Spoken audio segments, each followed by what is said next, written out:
Hi, and welcome to XR Scientist.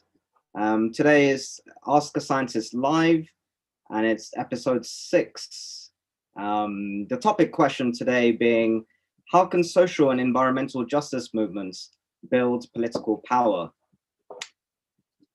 We have today 4 panelists, which I'm very glad to introduce. But first of all, I want to introduce myself. My name is Liba, and my group that I'm representing is Anti-Oppression Circle. The Anti-Oppression Circle I began in June. I helped to found it, and it's an intersectional justice group led by Black, Indigenous, and people of color. And it takes an intersectional approach when it comes to all forms of oppression, ultimately looking at how all the different forms of oppression are very much connected, and the root causes of them systemically are very much connected. I'm also part of a justice steering group, which is within XR UK, which is doing a lot of work around marginalized groups and communities and looking to seek further representation and diversity within Extinction Rebellion as a movement. So that's a little bit of an introduction to myself. I'm now going to introduce each of the panelists, starting off with Professor Dana Fisher of University of Maryland. Hi, thank you for having me. So my name is Dana Fisher, and I'm a sociologist by training. I've been studying climate activism for over 20 years, and actually the first time I went into a crowd and started surveying protesters was at the COP6 climate negotiations in The Hague, which seems like a lifetime ago. But since then, much of my work is based on surveys I do with samples of activists at protests at climate negotiations. I was in Copenhagen, but also I do work around racial justice movements. And my recent book is called American Resistance, which was all about the resistance movement to the Trump administration here in the United States. The last thing I'll just say is that I am a contributing author to the IPCC, writing specifically on citizen engagement and activism right now. Thank you, Dana, for that introduction. And we'll move on to Dr. Oscar Berglund from the University of Bristol. Yeah, my name is Oscar Berglund. I work at University of Bristol. I'm a critical political economist and study social movements, which means that I think about how social movements relate to capitalism and such things. My research has been specifically about civil disobedience, and I came out with a book a few months ago about Extinction Rebellion, a short book. Thank you for that. Welcome to you. So moving forwards, next on the panel is Dr. Alex Khasnabish from the Mount St. Vincent University. Hi, everyone. Thanks for the invitation to be here. My name is Alex Khasnabish. I'm a researcher, teacher, and writer dedicated to collective liberation, living on the unceded, unsurrendered territories of the Mi'kmaq people on the east coast of the settler colonial state known as Canada. My work focuses on, I'm an anthropologist by training. My work focuses on social movements, radical politics, the radical imagination, and for the last few years, specifically on the far right and on resurgent white supremacy and fascism on a global scale. Yeah, thanks for being here. I look forward to the discussion. Thank you for that. I very much look forward to the discussion myself.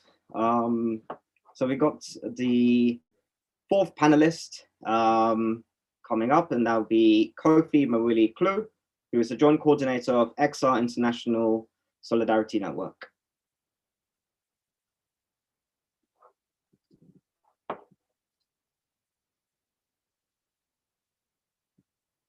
Kofi, please. Yeah, Kofi is my name. I describe myself as a Pan-African community advocate for global justice, based, very much within African heritage communities across the world. I am one of the joint coordinators of the Extinction Rebellion Internationalist Solidarity Network, but my primary organization is the Pan-African Reparations Coalition in Europe, which is one of the founding pillars, co-founding pillars of the Stop the Mangamizi, Wicca Genocide Ecocide campaign.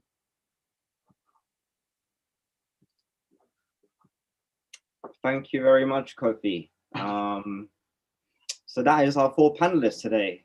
And all of the kind of conversations today are going to be centered around the topics of social environmental justice, which has become very prominent and highlighted throughout this year as a result of the Black Lives Matter movement, principally around June of George Floyd and the killings. But this is something that's been talked about and brought to the fore for the last few years, I feel.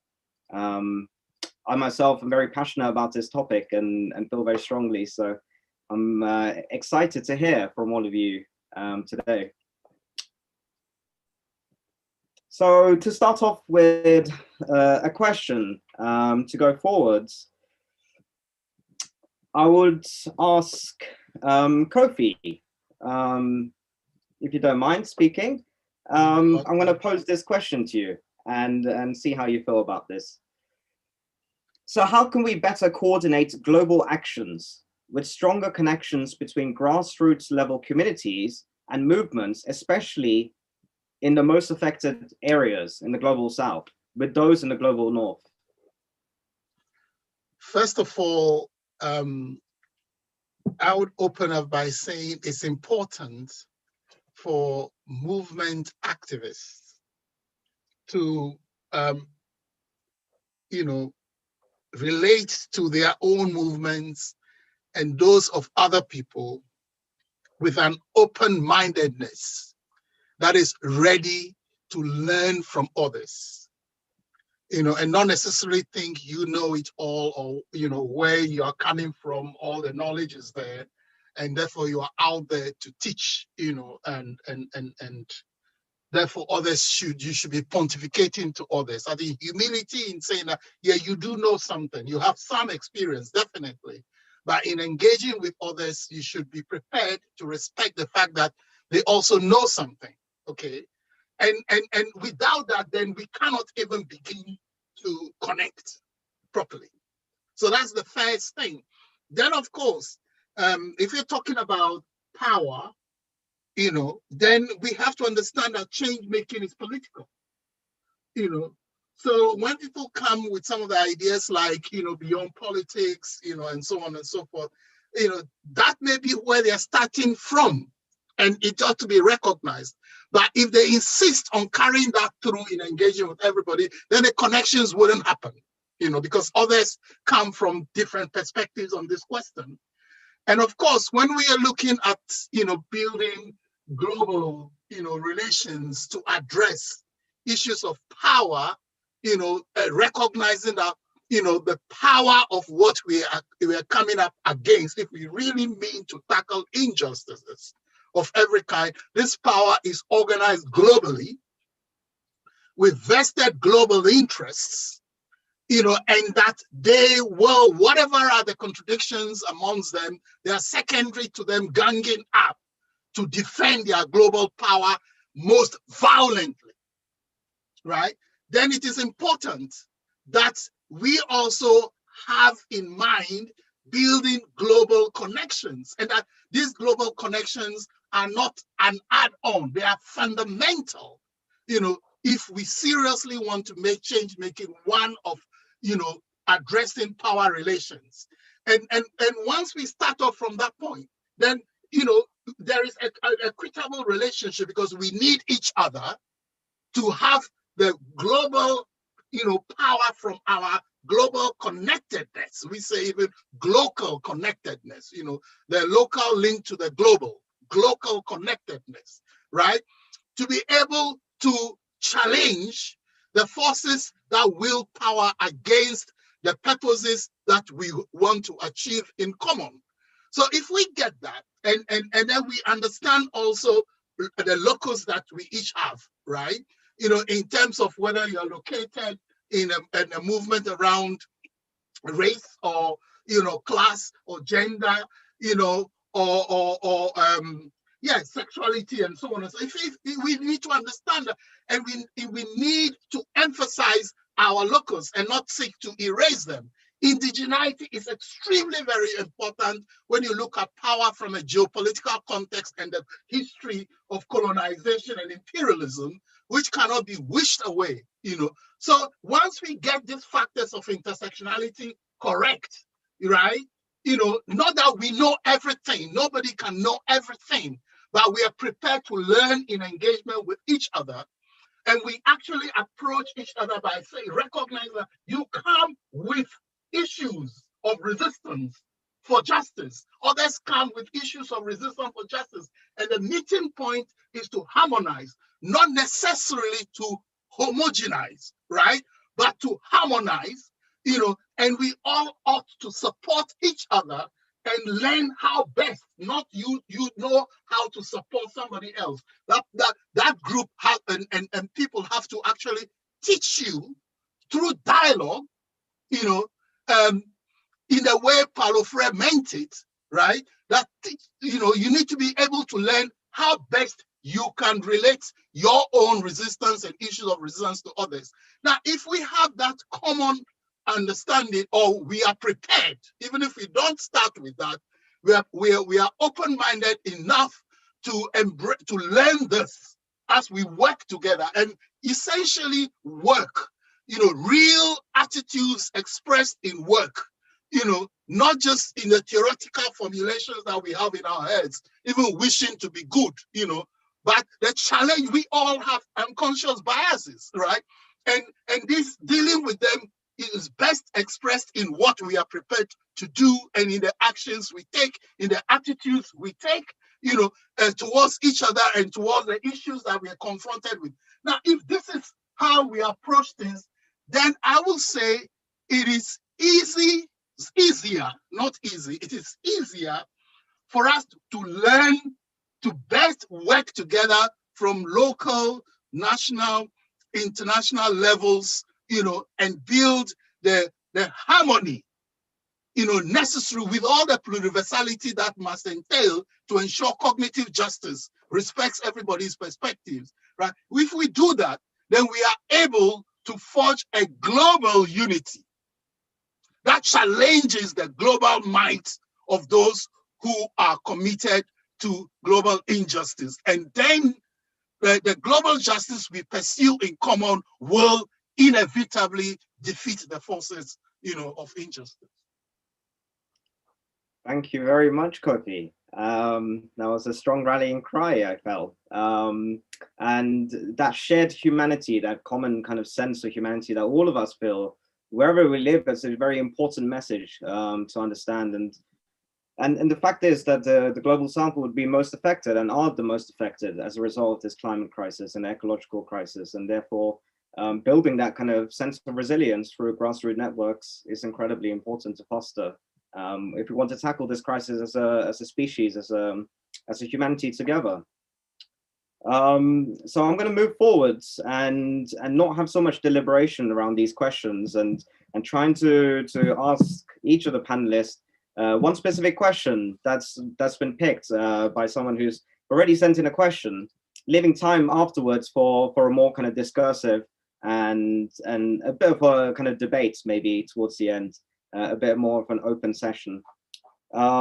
So I have a question here for Dana, and it's coming from someone who is in the Bay Area.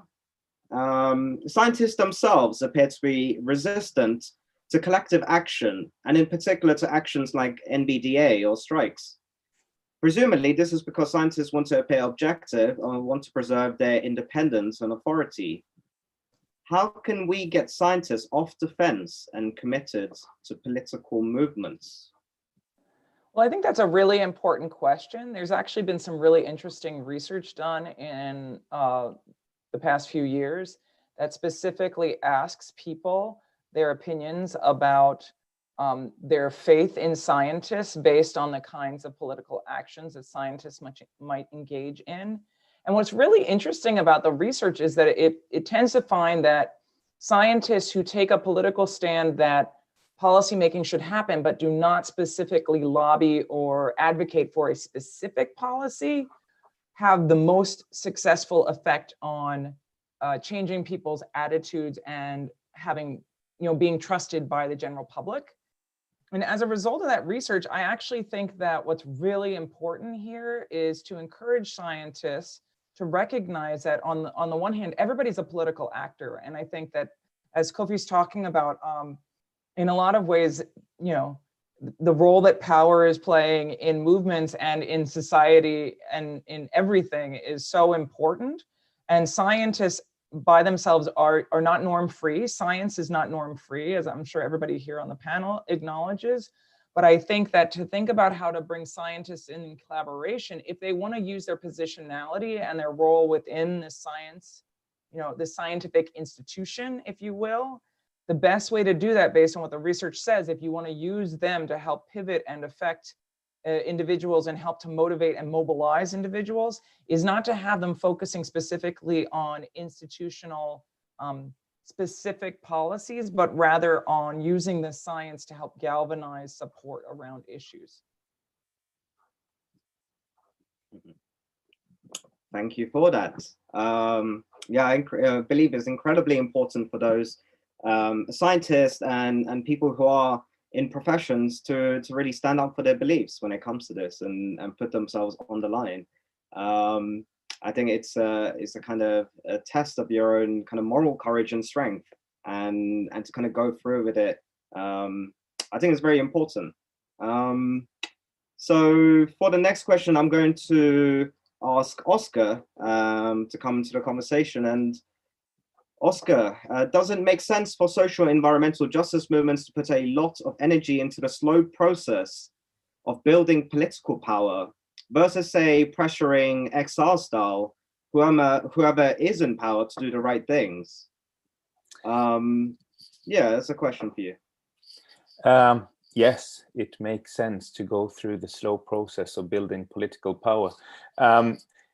I think there's been, particularly in some countries, focus in environmental movements on the shocking, on creating events. And I mean, you can see the big event for XR was probably April 2019, when they really broke through. But that's not sustainable in the long run. You need to speak to people's immediate needs in order to sustain activism, to sustain engagement, to focus everything you do about staging these big events and big protests will tire people out. It will tire activists out, and I think there's a long history of doing that. That doesn't mean that these big events are not useful. They really are, and we can recognize that they've achieved a lot, not just in the case of XR, but in the case of Occupy or so on. But where these were really where the whole, and the Occupy, on a global scale, we kind of call it movement of the squares, that happened in many countries, for example, right? Where that was most successful, perhaps, was in Spain, where they were really able to harness that political moment into something more sustained and really engaging in movement building and speaking to people's everyday needs and so on. And I think that's a much more sustainable way of doing it. And that's a challenge for the environmental movement. It's certainly a challenge for the environmental movement to do that in Britain, but necessary, I think. Yeah, thank you for that. I agree with that, actually. I think it's really important to kind of build this very slowly and purposefully, to engage, and it should bring everyone on board. To create a kind of access for those people who are most marginalized, for example, to create opportunities for people to speak up and to be included when it comes to actions, when it comes to decision-making power, when it comes to structuring and moving forwards as a movement. So I believe that's actually four of us. We're almost onto the fourth person. Almost forgot you, Alex. So we're on to the fourth person, and yes, we got a question for you here. If movements rely on varied and resilient relationships between members to thrive, then is that the key to building political power? Yeah, I mean, that's a great question. I think the idea of the linchpin to political power is always something that activists, organizers, movements in general are trying to find.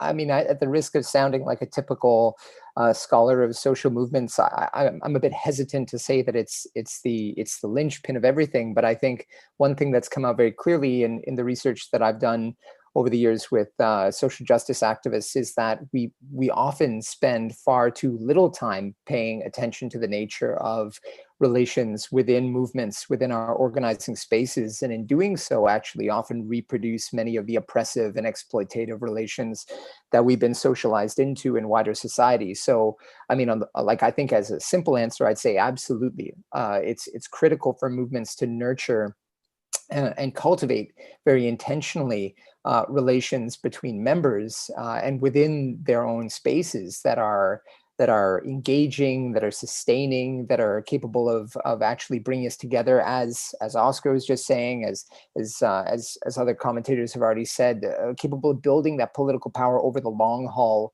rather than episodically. On the other hand, I think we also need to balance that against the desire to sometimes turn inward too much and to focus on, I think, what characterizes a lot of activism in my own neck of the woods, which tends to be a very sort of insular, scene-like activism, which descends into kind of subcultural obsessions and like the rhetoric and performance of activist identity that doesn't make a lot of sense to people outside of it. So I think sometimes we can become almost inadvertently lifestyle activists in the sense that we worry and fuss over what's going on in our own spaces without attending to the way that it connects with the larger world. But of course, if all we're doing is treating social change as work, or as a hobby, then I think we can't be surprised when what we fail to do is build real parallel structures, relations, and forms of power that are able to bring about the world we want and so desperately need. Yeah, thank you for that. I definitely hear you when you say this. And I think when you're talking about how we're carrying this kind of sense of oppression when we go into these spaces from the kind of society that we're from, it's very much true. I think that kind of sense of harm and oppression replicates itself and duplicates itself and kind of works itself within movements. And therefore, we need new ways of working or new ways of kind of being, essentially, when it comes to this kind of paradigm shift, a consciousness shift, which is really important. It's not just the fact of tackling these big structures, political, sociological, and otherwise. It's also a different way of thinking and being, which is quite profound and important to kind of realize that shift. I'm going to come back to Oscar, a slightly different question. And this question is more around the green economy and this kind of transition that we're seeing at the moment.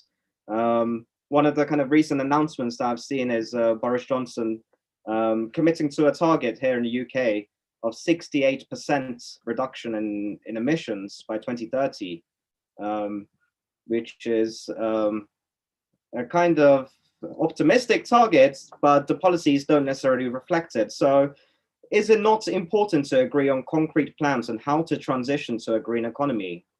Because it's one of the big topics, I feel, at this time. Oscar.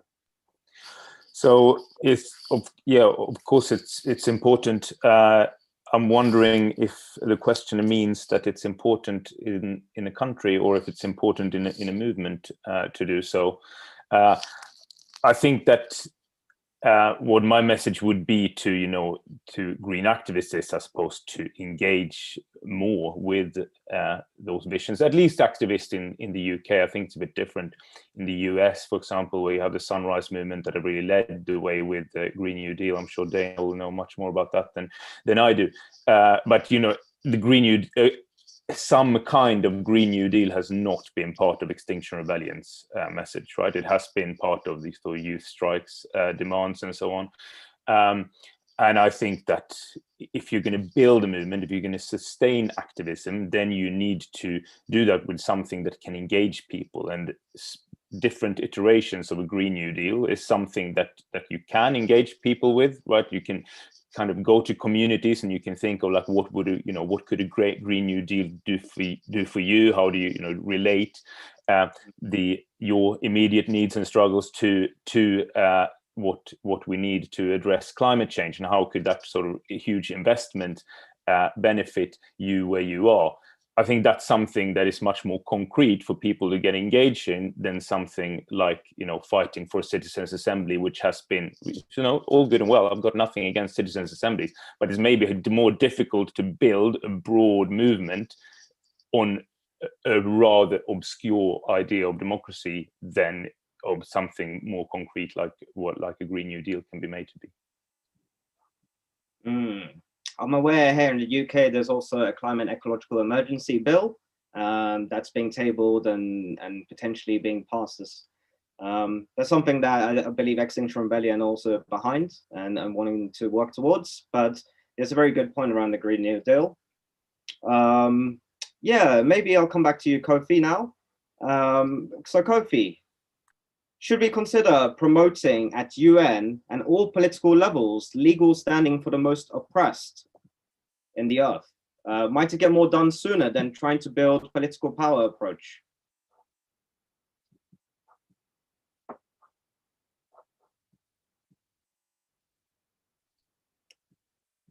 Kofi, your mic. I disagree vehemently, with that proposition, because I think the fundamental questions about justice and injustice in our world are centered on power and power relations, particularly geopolitically. So if we take our eyes, particularly for oppressed peoples who constitute the majority of the world, and it's good to hear people speaking from the global north, like Canada saying, yeah, we are in a country, an occupied country, because that is not how the entire world is meant to see, particularly the still colonized parts of the global north, which are, have deprived, the indigenous peoples of power, through robbing them of land, which means completely taking away from them anything that they can connect with, in terms of their space, and their own essence, in this world, right? So when we lose sight of that and we go particularly chasing these very institutions created by the oppressors, to impose, their power on others and literally begging them to give us, to legitimize us. I think that is the most humiliating thing, and I know a lot of NGOs focus on this because they get funded, right, to draw oppressed peoples into these, games of decoy, to remove them from keeping their eyes on the prize, which is power. The fundamental thing is to, yes, even if we have to go, and I recognize the need to build our power of oppressed peoples to inflex them in spaces like the UN, in all kinds of establishment, corridors, so that we don't leave any space, where we are not oppressed peoples are not challenging, these powers, right? So I agree with that, but that must not be seen as the alternative to building the kind of, horizontal relationships amongst oppressed peoples globally, so that they can actually see each other as, necessary for being a powerful force to be the change themselves. I think when you're chasing after these kinds of institutions, and NGOs, are notorious for that. The whole NGOization of resistance is based on this, and we have, NGOs that actually, when you look into their corporate funding, to precisely, whip with the poor, but actually lead them into the slaughterhouse where they're just shit, they're bleating and begging. We have to move away from that. So when we go, when oppressed people's, focus first and foremost on connecting and not going individually or separately, into these spaces and being held up, to sometimes do their indigenous dances and blessings and prayers, and that is seen as resistance, for which they are paid. A few of them are selected by these NGOs and flown from, jet setting from one conference to the other, and made to be the special ones. This is unacceptable in this day and age. These people take away the focus from their own collective community resistance, right? And become, like the gatekeepers, okay? And in fact, they prevent people from reaching out and knowing more about each other. But power is fundamental. And if people are made to concentrate on, is recognizing that, in order to challenge effectively, overturn the power of the oppressors who are globally organized and coordinated and resourced, themselves, particularly if you look at the global North powers, they resource themselves, with the loot from the global South fundamentally, okay?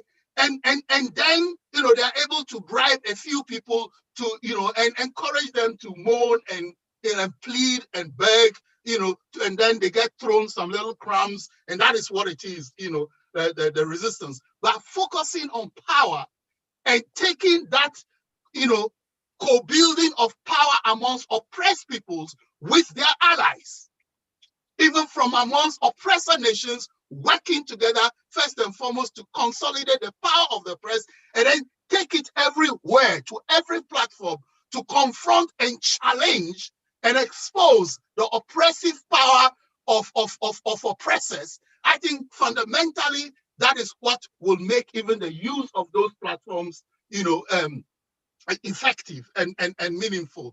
I mean, I would come back to what Oscar has said about Extinction Rebellion and the whole Green New Deal and the citizen assemblies, thing. But I'll leave this here for now.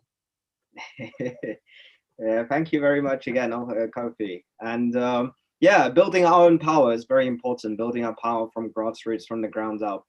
And when you were talking, actually reminded me of XR Youth Solidarity. They got this very excellent campaign around WWF and this colonial conservation campaign. And I think it's a very significant thing that you see with this NGO development complex. This kind of almost this new form of colonialism going into these global South countries and this extractivist mentality, taking away from them for the sake of profits or for the sake of supposedly doing something in the name of humanity, but ultimately actually exploiting and extracting and using certain groups of people for the sake of benefiting others who have power, who have privilege. Yeah, maybe Dana, there has been a question that's come in through our live feed, directed towards yourself. So you talk about how science can be used to galvanize. Can you give kind of examples, historical examples from the past where this has worked? Signs? Okay, so the question is about my talking about signs. Okay, well, I mean, I think that this does actually go back to some of what was discussed, I guess, maybe Alex was talking about in terms of the ways that I wouldn't use the word science probably, but I probably did say it in passing, but ways of thinking about building a critical mass. And I do think that, not only does this build on what Alex was talking about in terms of kind of the longer struggle, but also what Kofi's talking about with regard to kind of building among the ranks and expanding power of the oppressed to fight power without power, rather than becoming the least powerful people within these more hierarchical models. But I think that we can think about different types of activism as being used to galvanize support. And maybe that's what this is referencing, is that I have talked about how you can use messages of science, but also messages coming from activism and coalition building to galvanize support that extends beyond just the activists who are already activated and mobilized and engaged in the struggle. And I think that's something that's really important, to expand the struggle, to provide more of a critical mass to make social change. I did want to go back also to one of the points that Oscar raised with regard to the Green New Deal. And I just wanted to say, I do study Sunrise. I didn't mention, but I have a project where I've been looking at the youth climate movement in the United States for a number of years and following Sunrise and working with them. And it's amazing what has happened to the notion of the Green New Deal, which originally was seen as really a pipe dream. And what I think is really important to note here that's going on in the United States, but I also think is an opportunity for many other countries, is the fact that the Green New Deal has become bundled into this notion of a green recovery from COVID.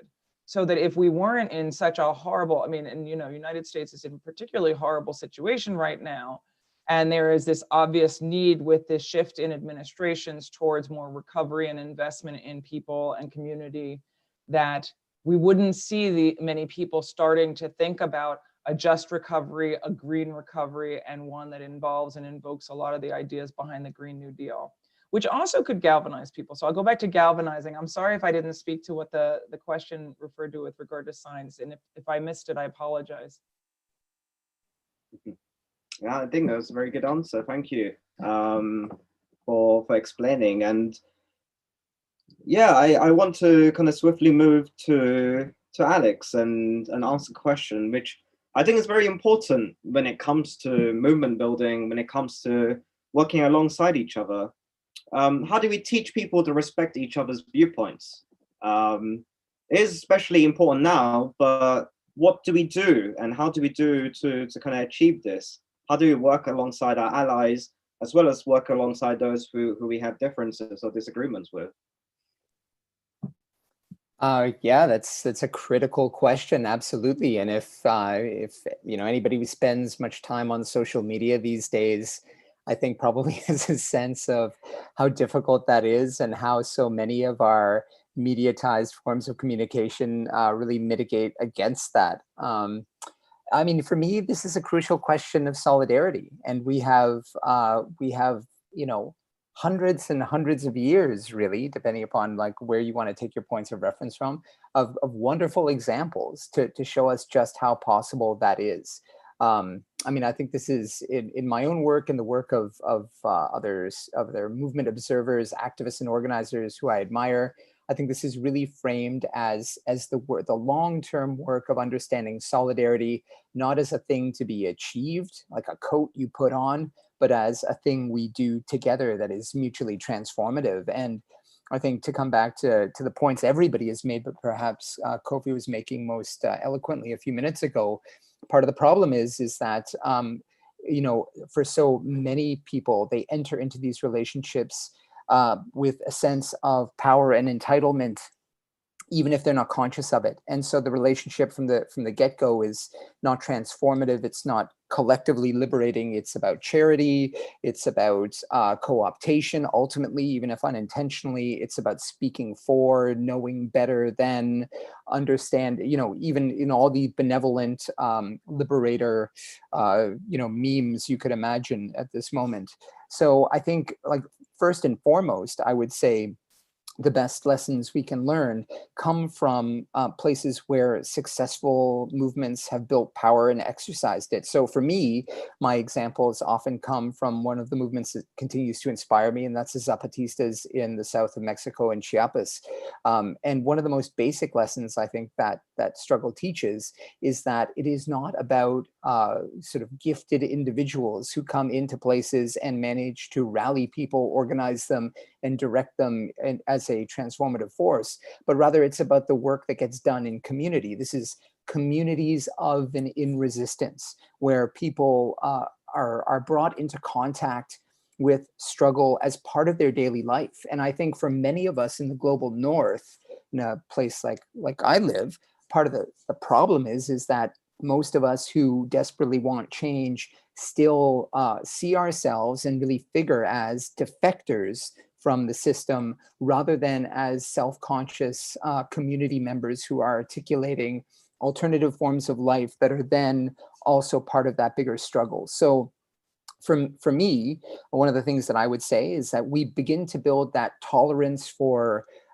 disagreement, diversity within our struggle by actually beginning to build a common struggle in the first place, and not just dropping in and out of movements as tourists, not simply thinking episodically, not simply thinking about what fits the moment or the spectacle that I could articulate is going to grab everybody's attention, and also to some extent simply doing less of our communication in formats and in fora that encourage us to score points, to be argumentative and grandiose, and to seek to demonstrate our theoretical or rhetorical mastery over people, ultimately in contexts that don't actually matter. And I'm not trying to make this all about social media platforms, obviously, but I think we can see in really important ways how those forms of communication and so much organization, particularly in the pandemic, but even before it, are channeled through these corporate platforms that actually steal away our ability to find common cause with each other, to learn from other people who we think we may at first not have much to learn from, and to build that kind of expansive sense of confidence in our own political positions, but then a willingness to meet other people too, and to build that active solidarity with them as well.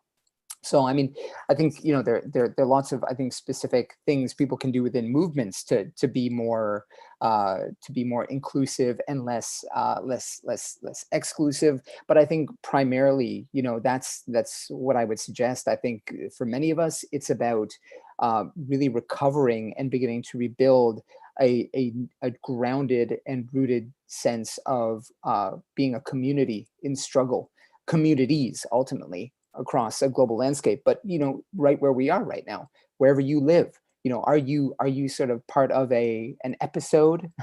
Are you part of like a lifestyle kind of group, or are you actually building something that is meant to sustain life in another way from the exploitative and oppressive way we've been taught to live it? Absolutely, it's a very good question to pose. Yes, when you're talking about the different forms of communication, alluding to social media, made me realize how far we have to go as a society to undo a lot of this harm, undo a lot of this oppression that's been carried forth for centuries. And this kind of spectacle of social media and the way the emotional charge discussions take place, it really takes away from the actual facts and the evidence and what's really at hand here, which is ultimately people's lives, the sense of humanity, plants and species, the whole planet. Yeah, thank you for that contribution. Very much appreciate. And we're going to move on to Oscar. In terms of movements, there's been a lot of talk previously to XR, and I believe XR really wanted to address this, but the issue of burnout, the fact that lots of people, they want to create some change, but after some time they get tired and weary and burnt out and move on or have to step back. And what makes movements better or worse at avoiding burnout? It's a big question, and I'm not sure I'm the most qualified person here to answer it. But I mean, there is, I've been in conversation with a colleague in Britain called Mark Hudson, who talks about this emotor cycle in particularly British environmental activism, which is you build up to these big events and you kind of feel like you always feel like you owe something, you know, you owe your engagement to the movement, and that it does lead to burnout. And I think that his point, and what I was also trying to get to, is that, you know, that will always happen, I suppose, if it's a movement based on kind of conviction, and because the people that has traditionally mainly made up Extinction Rebellion have not been the ones who are most affected by climate change, certainly not in the world, and not even in Britain. Right, so it becomes this sort of conviction-based movement rather than one that is based on people's lived realities, and that is what I was saying earlier. I think in the long run is not sustainable. I think that you need to link it to that. But I'd really be interested to hear what Dana has to say on that point, to be honest. Yeah, sure. Let's pass it to Dana.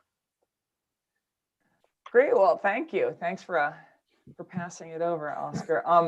Well, I mean, I don't know the Emotive Cycle piece, but I really want to read it. I think that you're absolutely right that in general, environmental movements have unfortunately represented more privileged parts of populations, and particularly in the global north. And as a result, people are not seeing the personal effects of the environmental degradation, and it makes it harder to sustain the activism. But I also think that, and this I think goes back to something that Alex was saying earlier, that there's no question that during these different cycles, I mean, because there are cycles where activism is expanding and trying to engage in large scale actions, for example, and then these moments of kind of reflection and pause. And that's the period of time when you certainly see activists tend to hit burnout. And that's when movement, you know, organizations play such an important role in sustaining and retaining the momentum. And that's one of the reasons I talk about it in my new book. I talk about it as the connective tissue of movements, is these organizations that help to keep the momentum going when people get tired. Because everybody, while outrage fuels lots of activism, and we've seen it a lot in the United States in the past 4 years, people get burned out. And unless the outrage is constantly burning at such a high level, it will, you know, there'll be periods of time of inflection, and that's when the organizations can play such an important role. And one of the other things I wanted to bring up here that hadn't come up, but I talk about it in a recent piece, is the fact that I think that as we think about people who are doing activism around the climate crisis, it's really important to think about the effectiveness of the different forms of activism in terms of the goals, but also, and this is something that I was pushed to think about with my contribution to the IPCC, in terms specifically of the material effect of these different forms of activism, which we see. And I know that, for example, during the period of time when I was studying people who were flying around the world to go to climate negotiations to protest the lack of a strong climate agreement, while I think that there's a very important role there, at the same time, the carbon footprint of that kind of effort and that kind of activism is really problematic. And so one of the things that I'm trying to encourage groups to do is for them to take stock of the ways that their lifestyles and the movements themselves are actually contributing to the climate crisis, or addressing the climate crisis in terms of lifestyles, in terms of the ways that they're functioning as a movement, as well as the ways they're connecting to institutional power. So, you know, so that, like, I kind of pivoted from there. But I mean, I think that's also part of addressing, you know, I think people will be more empowered and more engaged when they start to think about the role that they individually are playing and the kinds of changes they individually can make as part of a movement, as well as an individual human being. Yeah, thank you for that. Liba, if you don't mind, Liba, there's something. Yeah, absolutely. Go ahead. Yeah, came up that I want. You know, I often hear this, that, you know, the environmental movement is mostly, you know, white, privileged, and so on and so forth. And you know, I dispute that, you know, because it's a question of what is the understanding of the environmental movement, okay? You know, there are some people who have the privilege, you know, to see the environment as a single issue, you know, and then highlight it as all that they are on about, right? But from day one of, you know, anti-colonial resistance, indigenous people spelled it out very, very clearly. This is about their environment. You know, when they prioritize their fight for land, you know, and their own culture and traditions, it's about their relationship, you know, they have with the land and everything else in the environment. You know, so national liberation struggles have fundamentally been also environmental justice struggles, because, and that's where we can better understand the question of power. Because indigenous people who have been robbed of power by robbing them of their land, and then you have alien, anti-environmental systems imposed upon them, want their lands back, and they have to build up the power to take, those lands so that they can go back to reorganizing their own relationship more in harmony, with the environment, okay, with Mother Earth. So to then not see these huge movements of anti-colonial resistance for national liberation as where the environmentalism has been all this time. And then when these, particularly NGOs or these groups that sprout up, from, communities racialized as white, that then, say we are about environment. And because of the privileged positions they have, their voices are raised through media that they control. Then they're seen as these are the people. I disagree. If you think about even loud voices, what about the cries of anguish, of distress, right? The prayers, the pleading, where colonially oppressed will start their resistance from. Can you please let us have our dignity?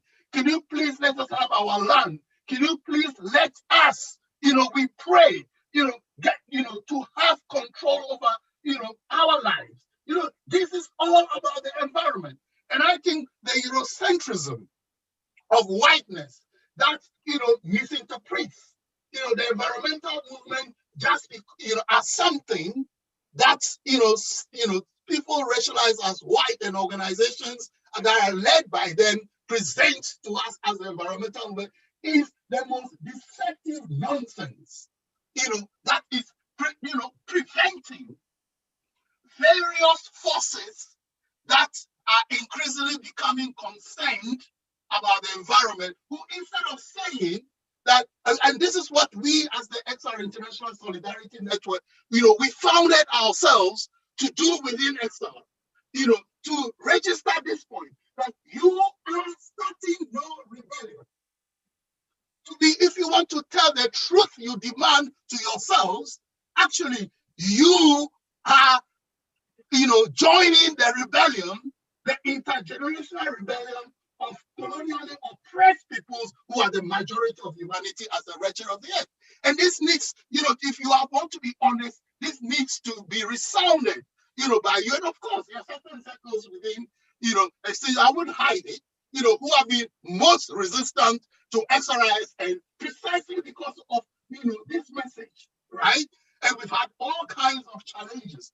For example, today, the key issue of indigenous peoples and their communities, resisting neo-colonialism, not just in the global south, but also in the global north, right?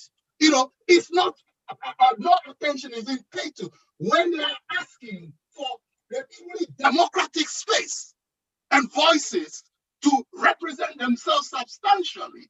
That is denied. We have in Ghana today, my country of birth, where an imposter, supported by the West, it's been forcibly with guns, right, killing everybody during elections that they oppose them, right? You oppose him, Adodankwa Akufo-Addo, a criminal like that, right? Who the West is whitewashing, polishing, right? They would never want the world to know the crimes of this gangster, right? So this is the fact. And how many of those who say that they are about the environment recognize the democratic struggles of indigenous communities of resistance as part of the environmental justice battles of today? In India, the so-called righteous democracy, how many academics are locked up in dungeons? And the very academics in the global north who say they are for environmental justice don't even want to know about their fellow academics. This was not, I grew up from the resistance of the 70s, and we saw academics collaborating across borders in defense of each other, challenging the arbitrary arrest and detentions of their fellows across the world. Now we have people who, was lyrical about environmental justice in the global north, who would not even hear. When they hear, they turn somewhere. And I've had these experiences with some of my friends in the UCL here in London, University College London, right? So these are some of the challenges. And I think the first thing is, let's understand what the environmental movement really is and its genesis, right? And that is important for us to understand where are the forces of rebellion that we can connect together to be the global force for change. Because if only we were to connect existing movements of rebellion, right? And if all we did, not to create new ones, just to connect them, and those who are in the global see it as their responsibility to highlight those that are buried, that are being silenced with guns, right? With death squads, as their first primary responsibility, because those orchestrating that are here in the global north, they are the ones talking all this language of corporate greenwash. That is fundamentally what the Green New Deal is. As people are chanting about Green New Deal here in Britain and in the United States, these very governments and corporations are increasing their extractivist plunder of Africa and the rest of the world. I mean, how do you square that?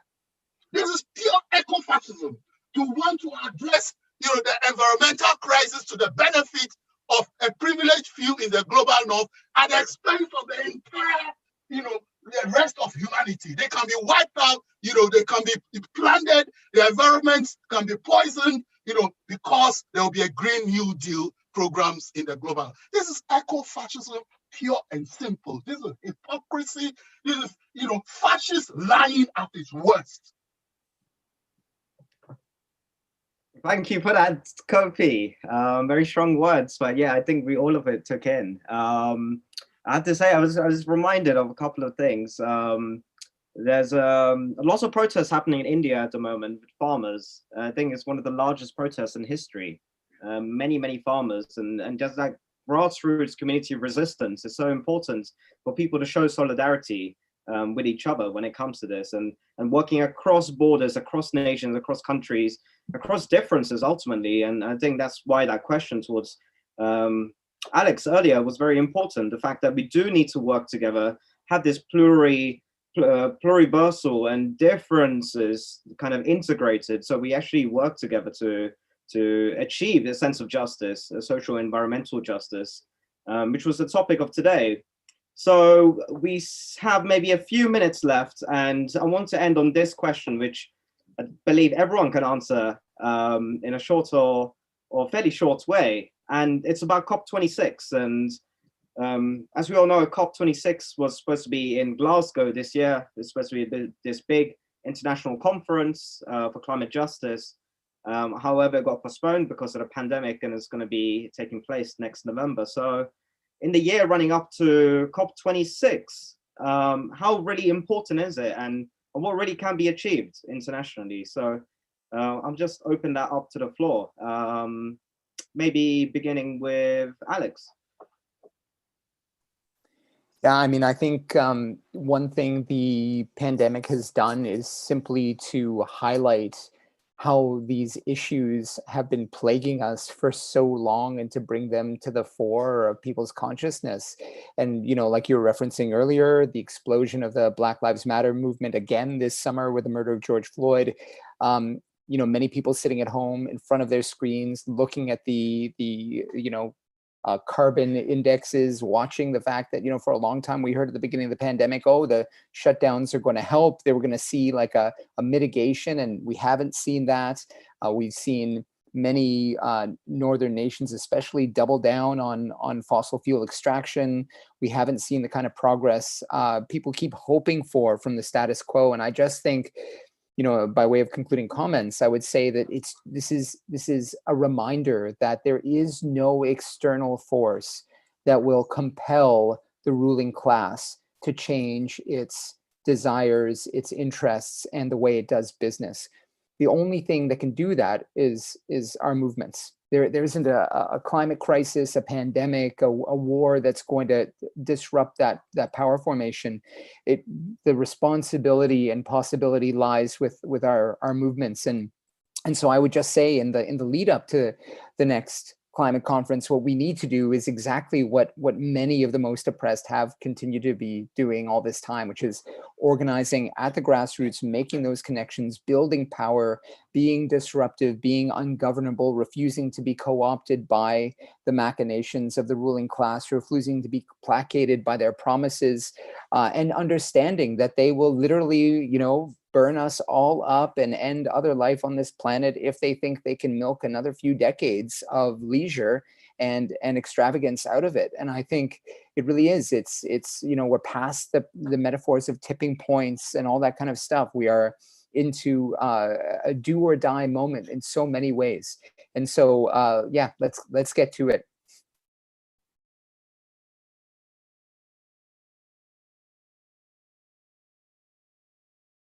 Oh, absolutely, yes. Oscar.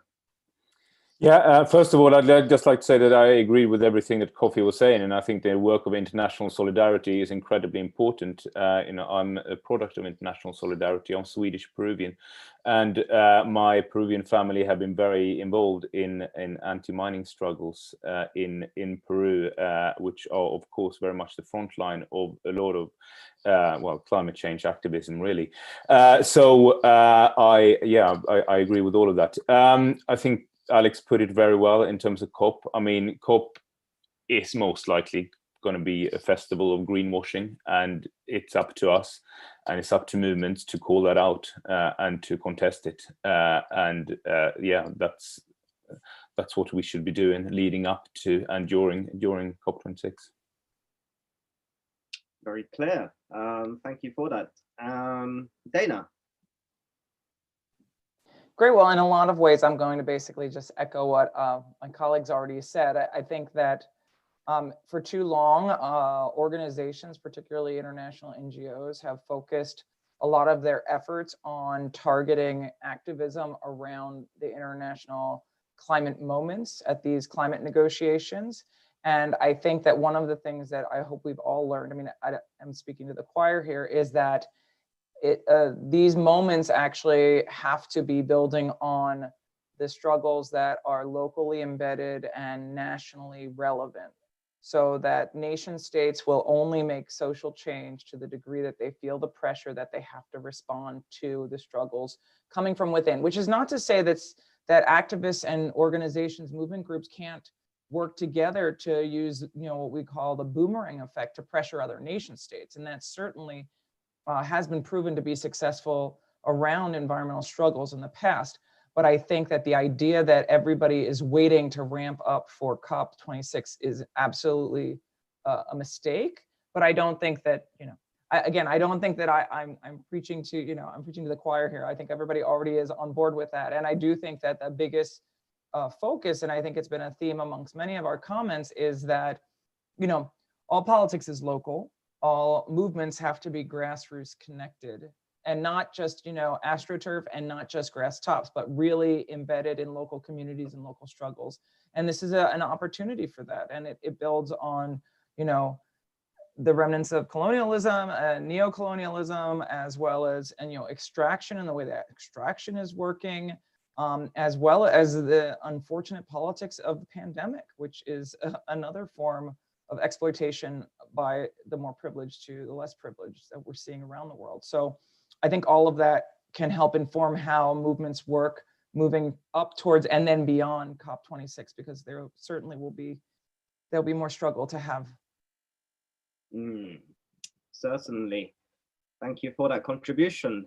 Feels like we're all kind of singing off the same hymn sheet when it comes to this question. Yeah, but there is one challenge we in the XR International Solidarity Network have thrown, to XR and everybody else who is jumping up around, COP26. They're taking the cue from the Stop the Mangamizi, We Charge Genocide, Ecocide campaign. We're saying, rather than mass people up, in Glasgow for this greenwashing show, right? Why not support very loudly and strongly with resources to enable communities most affected, particularly by extractivism, to shut down all those crime scenes of the Mangamizi, as we say it, during this period, right? And let us see whether, the people who will be up there, in Glasgow from all these state bodies will not be more concerned, because that would really, really, hit them the most than when we are gathered around this all greenwash fanfare, saying that we are protesting, which is not the best use of our time and our resources. If we start right now supporting those who are already trying to do this, in their communities which are being terribly affected by extractivist plunder and poisoning. And we say that the message, the COP26 message is, this is the time the world is on your side to close down those, crime scenes of ecocide, shut them down. And the message that we will take, those of us who are here, who will take to Glasgow, during this period, say, yes, this is what rebellion means. We are on their side. And let's see where your power is, in terms of this shutting down of these crime scenes of ecocide in the communities most affected. That is a challenge to XR. That is the challenge to all the NGOs who claim they are concerned about, the welfare of humanity as far as the environment is concerned. And let's see how many of them will rise up to this challenge. Indigenous communities are already doing this, right?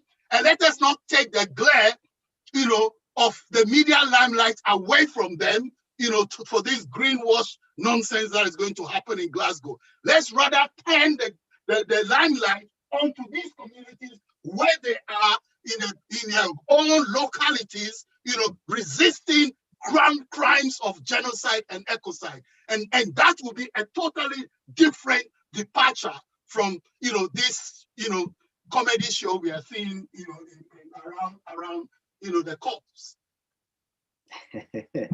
Absolutely, yes, I agree. Let's support our communities of resistance, our brothers and sisters on the front line of resistance in the global south, and the indigenous struggles, which have been going on for a lot longer than any social movement here in the global north has been when it comes to these kind of resistances. And I think it's very important, that message, that we actually do need to extend our hand and support those who've been on the front line of resistance and struggles. I completely agree with that. And I do see COP26 again as a kind of big greenwashing campaign, and not really furthering our progress when it comes to tackling the climate ecological emergency, more kind of virtual signaling more than anything else. So I believe we have come to the end of the webinar for today of Ask a Scientist. It's been a really fantastic webinar with Oscar and Kofi, Alex and Dana, all throwing their opinions in and their various kind of points of position when it comes to these questions. Some of the questions are a bit tough, and I think they tackled it very well, bringing in examples of the past and sharing their wisdom with you all. So, and from myself, just want to say,